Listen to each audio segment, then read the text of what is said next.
Hi everyone, मैं प्रिया और अपने चैनल पर आप सभी का स्वागत करती हूँ। तो देखिए, मैंने अपने जस्ट प्रीवियस वीडियो में 10वां अध्याय श्रीमद् भागवत पुराण का बहुत ही विस्तार से आपको बताया था। चलिए आज हम 11वां अध्याय शुरू करेंगे, बट उसके पहले हम आपको बता दें कि जो 10वें अध्याय के 7वें श्लोक तक भगवान श्री कृष्ण ने अपनी विभूति योग शक्ति तथा उसे जानने के महात्मा का संक्षेप में वर्णन किया है। फिर 11वें श्लोक तक भक्ति योग तथा उसका फल बताया है। इस विषय पर श्लोक 12 से 18 तक अर्जुन ने भगवान की स्तुति करके दिव्य विभूतियों का तथा योग शक्ति का विस्तृत वर्णन करने के लिए प्रार्थना की है। इसलिए भगवान श्री कृष्ण का विस्तृत वर्णन करने के लिए जो विभूतियों का वर्णन समाप्त करके आखिर में योग शक्ति का प्रभाव बताया है।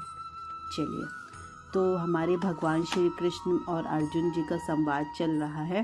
तो अर्जुन बोले, मुझ पर अनुग्रह करने के लिए आपने जो परम गोपनीय अध्यात्म विषयक वचन अर्थात उपदेश कहा, उससे मेरा यह अज्ञान नष्ट हो गया है। क्योंकि हे कमल नेत्र, मैंने अपने भूतों की उत्पत्ति और प्रलय विस्तार पूर्वक सुने हैं तथा आपकी अविनाशी महिमा भी सुनी है। हे परमेश्वर, आप अपने को जैसा कहते हैं यह ठीक ऐसा ही है, परंतु हे पुरुषोत्तम, आपके ज्ञान, ऐश्वर्य, शक्ति, बल, वीर और तेज से युक्त ऐश्वर्यमय रूप को मैं प्रत्यक्ष देखना चाहता हूँ।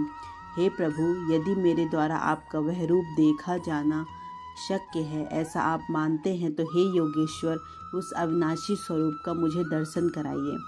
तो श्री भगवान बोले, हे पार्थ, अब तू मेरे सैकड़ों हजारों नाना प्रकार के और नाना वर्ण तथा नाना आकृति वाले अलौकिक रूपों को देख।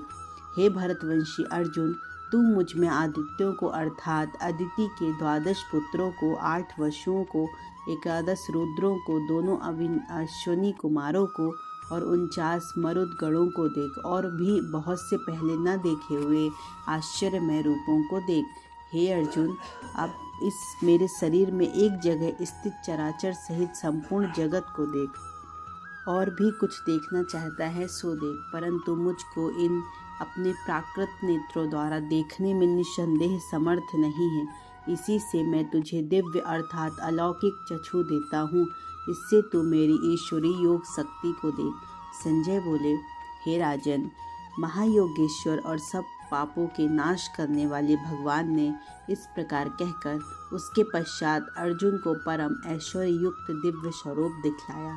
अनेक मुख और नेत्रों से युक्त, अनेक अद्भुत दर्शन वालों, बहुत से दिव्य भूषणों से युक्त और बहुत से दिव्य शास्त्रों को हाथों में उठाए हुए, दिव्य माला और वस्त्रों को धारण किए हुए, दिव्य गंध का सारे शरीर में लेप किए हुए, सब प्रकार के आश्चर्यों से युक्त, सीमा रहित और सब ओर मुख किए हुए विराट स्वरूप परम देव परमेश्वर को अर्जुन ने देखा।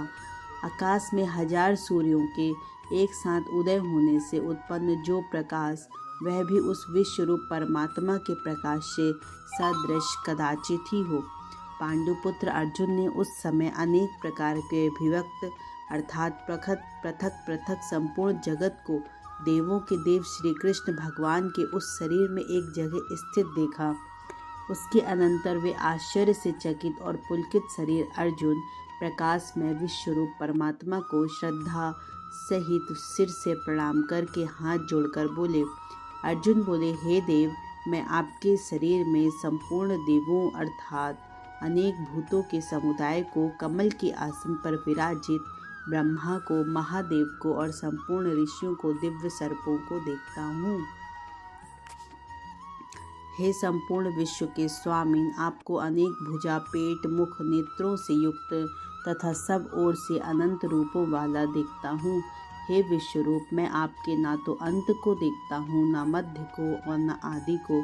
आपको मैं मुकुट युक्त, गदा युक्त और चक्र युक्त तथा सब ओर से प्रकाशमान तेज के पुंज, प्रज्वलित अग्नि और सूर्य के सदृश ज्योतिष युक्त, कठिनता से देखे जाने योग्य और सब ओर से अप्रमेय स्वरूप देखता हूँ। आप ही जानने योग्य परम अक्षर अर्थात पर ब्रह्मा परमात्मा हैं। आप ही इस जगत के परम आश्रय हैं। आप ही अनादि धर्म के रक्षक हैं और आप ही अविनाशी सनातन पुरुष हैं, ऐसा मेरा मत है। आपको आदि अंत और मध्य से रहित, अनंत सामर्थ्य से युक्त, अनंत भुजा वाले, चंद्र सूर्य रूप नेत्रों वाले, प्रज्वलित अग्नि रूप मुख वाले और अपने तेज से इस जगत को संतप्त करते हुए देखता हूँ।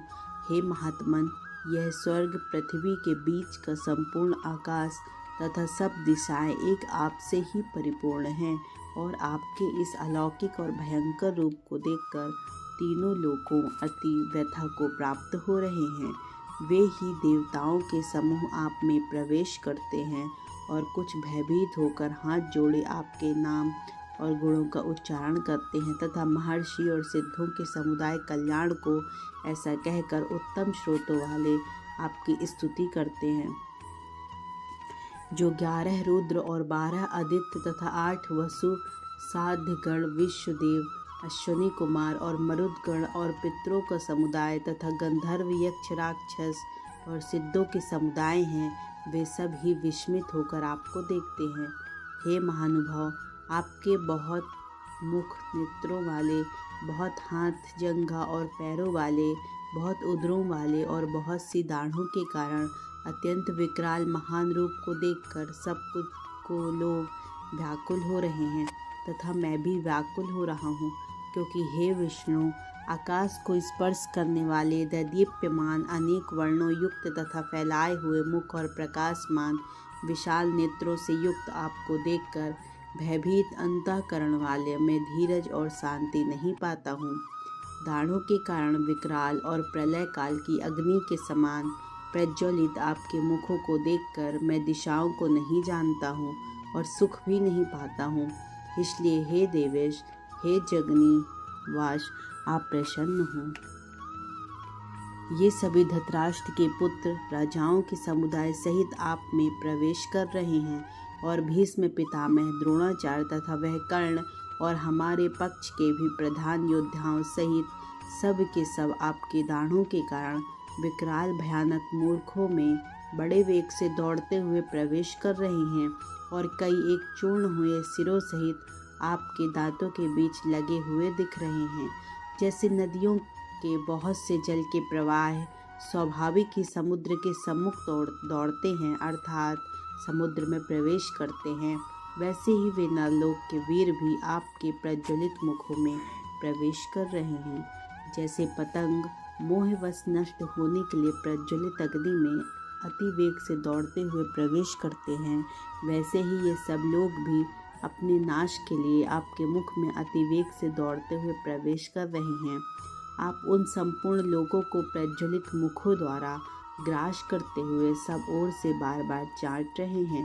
हे विष्णु, आपका उग्र प्रकाश संपूर्ण जगत को तेज के द्वारा परिपूर्ण करके तपा रहा है। मुझे बतलाइए कि आप उग्र रूप वाले कौन हैं। हे देवों में श्रेष्ठ, आपको नमस्कार है, आप प्रसन्न होइए। हे आदि पुरुष, आपको मैं विशेष रूप से जानना चाहता हूँ, क्योंकि मैं आपकी प्रवृत्ति को नहीं जानता। श्री भगवान बोले, मैं लोगों को नाश करने वाला बढ़ा हुआ महाकाल हूँ। इस समय लोगों को नष्ट करने के लिए प्रवृत्त हुआ हूँ। इसलिए जो प्रतिपक्षियों की सेना में स्थित योद्धा लोग हैं, वे सब तेरे बिना भी नहीं रहेंगे, अर्थात तेरे युद्ध न करने पर भी इन सब का नाश हो जाएगा। अतः तू उठ, यश प्राप्त कर और शत्रुओं को जीत कर धन धान्य से संपन्न राज्य को भोग। ये सब सूरवीर पहले से ही मेरे ही द्वारा मारे गए हैं। हे शब विसर्जिन, तू तो केवल निमित्त मात्र बन जा। द्रोणाचार्य और भीष्म पितामह तथा जयद्रथ और कर्ण और भी बहुत से मेरे द्वारा मारे हुए शूरवीर योद्धाओं को तू मार। भय मत कर, निसंदेह तू युद्ध में वैरियों को जीतेगा, इसलिए युद्ध कर। केशव भगवान के इस वचन को सुनकर मुकुटधारी अर्जुन हाथ जोड़कर कांपता हुआ नमस्कार करके फिर भी अत्यंत भयभीत होकर प्रणाम करके भगवान श्री कृष्ण के प्रति गदगद वाणी से बोले। अर्जुन क्या बोले? हे अंतर्यामिन, यह योग्य ही है कि आपके नाम, गुण और प्रभाव के कीर्तन से जगत अति हर्षित हो रहा है और अनुराग को भी प्राप्त हो रहा है तथा भयभीत राक्षस लोग दिशाओं में भाग रहे हैं और सब सिद्ध गणों के समुदाय नमस्कार कर रहे हैं। हे महात्मन, ब्रह्मा के भी आदिकर्ता और सबसे बड़े आपके लिए वे कैसे नमस्कार न करें, क्योंकि हे अनंत, हे देवेश, हे जगनिवास, जो संत असंत और उनसे परे अक्षर अर्थात सच्चिदानंद ब्रह्मा हैं, वह आप ही हैं। आप आदि देव और सनातन पुरुष हैं। आप इस जगत के परम आश्रय और जानने वाले तथा जानने योग्य और परम धाम हैं। हे अनंत रूप, आपसे यह सब जगत व्याप्त अर्थात परिपूर्ण है। आप वायु, यमराज, अग्नि, वरुण, चंद्रमा, प्रजा के स्वामी ब्रह्मा और ब्रह्मा के भी पिता हैं। आपके लिए हजारों बार नमस्कार नमस्कार, आपके लिए फिर भी बार बार नमस्कार है। हे अनंत सामर्थ्य वाले, आपके लिए आगे से और पीछे से भी नमस्कार है। हे सर्वात्मन, आपके लिए सब ओर से नमस्कार है, क्योंकि अनंत पराक्रमशाली आप समस्त संसार को व्याप्त किए हुए हैं, इसलिए आप ही सर्वरूप हैं। आपके इस प्रभाव को न जानते हुए आप मेरे सखा हैं, ऐसा मानकर प्रेम ने अर्थात प्रमाद से भी मैंने हे कृष्ण, हे यादव, हे सखे, इस प्रकार जो कुछ बिना सोचे समझे हठात कहा है। आप जो मेरे द्वारा विनोद के लिए विहार, सैया, आसन, भोजनादि में अकेले तथा उन सखाओं के सामने भी अपमानित किए गए हैं, वह सब अपराध अप्रमेय स्वरूप अर्थात अचिंत प्रभाव वाले मैं आपसे क्षमा करवाता हूँ। आप इस चराचर जगत के पिता और सबसे बड़े गुरु अर्थात अति पूजनीय हैं। हे अनुपम प्रभाव वाले, तीन लोकों में आपके समान कोई दूसरा नहीं है, फिर अधिक तो कैसे हो सकता है। मैं शरीर को भली भांति चरणों में निवेदित कर प्रणाम करके स्तुति करने योग्य आप ईश्वर को प्रसन्न करने के लिए प्रार्थना करता हूँ। हे देव, पिता जैसे पुत्र के सखा, जैसे सखा के और पति जैसे प्रियतमा पत्नी के अपराध सहन करते हैं, वैसे ही आप भी मेरे अपराध सहन करने के योग्य हैं। मैं पहले ना देखे हुए आपके इस ऐश्वर्य रूप को देखकर हर्षित हो रहा हूँ और मेरा मन भय से अति व्याकुल भी हो रहा है, इसलिए आप उस अपने चतुर्भुज विष्णु रूप को मुझे दिखलाइए। हे देवेश, आप हे जगनिवास प्रसन्न होइए। मैं वैसे ही आपको मुकुट धारण किए हुए गदा चक्र हाथ में लिए हुए देखना चाहता हूँ, इसलिए हे विश्व स्वरूप, आप उसी चतुर्भुज में प्रकट हो जाइए। श्री भगवान बोले, हे अर्जुन, अनुग्रह पूर्वक मैंने अपनी योग शक्ति के प्रभाव से यह मेरा परम तेजमय सबका आदि और सीमा रहित विराट रूप तुझको दिखलाया है, जिसे तेरे अतिरिक्त दूसरे किसी ने नहीं देखा था। हे अर्जुन, मनुष्य लोक में इस प्रकार विश्व स्वरूप वाला में न वेद और यज्ञों के अध्ययन से, न दान से, न क्रियाओं से और न उग्र तपों से तेरे अतिरिक्त दूसरों के द्वारा देखा जा सकता हूँ। मेरे इस प्रकार के विकराल रूप को देखकर तुझको व्याकुलता नहीं होनी चाहिए और मूढ़ भाव भी नहीं होना चाहिए। तू भय रहित प्रीति युक्त मन वाला होकर उसी मेरे शंख, चक्र, गदा, पद्म युक्त चतुर्भुज रूप को फिर देख। वासुदेव भगवान ने अर्जुन के प्रति इस प्रकार कहकर फिर वैसे ही अपने चतुर्भुज रूप को दिखलाया और फिर महात्मा श्री कृष्ण ने सौम्य मूर्ति होकर इस भयभीत अर्जुन को धीरज बंधाया। अर्जुन बोले, हे जनार्दन, आपके इस अति शांत मनुष्य रूप को देखकर अब मैं स्थिर चित्त हो गया हूँ और अपनी स्वाभाविक स्थिति को प्राप्त हो गया हूँ। श्री भगवान बोले, मेरा जो चतुर्भुज रूप तुमने देखा है यह सुदुदर्श है, अर्थात इसके दर्शन बड़े ही दुर्लभ हैं। देवता भी सदा इस रूप के दर्शन की आकांक्षा करते रहते हैं। जिस प्रकार तुमने मुझे देखा है, इस प्रकार चतुर्भुज रूप वाले में न तो वेदों में, न तप में, न ध्यान में, न यज्ञ में देखा जा सकता हूँ। परंतु हे परम तप अर्जुन, अनन्य भक्ति के द्वारा इस प्रकार चतुर्भुज रूप वाला मैं प्रत्यक्ष देखने के लिए, तत्व से जानने के लिए अर्थात एक ही भाव से प्राप्त होने के लिए भी शक्य हूँ। हे अर्जुन, जो पुरुष केवल मेरे ही लिए संपूर्ण कर्तव्य कर्मों को करने वाला है, मेरे परायण है, मेरा भक्त है, आसक्ति रहित है और संपूर्ण भूत प्राणियों में वैर भाव से रहित है, वह अनन्य भक्ति युक्त पुरुष मुझको ही प्राप्त होता है। इस प्रकार उपनिषद ब्रह्म विद्या योग शास्त्र रूप श्रीमद् भागवत गीता के श्री कृष्ण अर्जुन संवाद में विष्णु रूप दर्शन योग नामक 11वां अध्याय मैंने इस वीडियो के माध्यम से संपूर्ण किया। आई होप आपको बहुत पसंद आया होगा ज़्यादा से ज़्यादा लोगों तक शेयर करें और हमारे चैनल को सब्सक्राइब भी करें। जय श्री कृष्ण, जय श्री राधे राधे।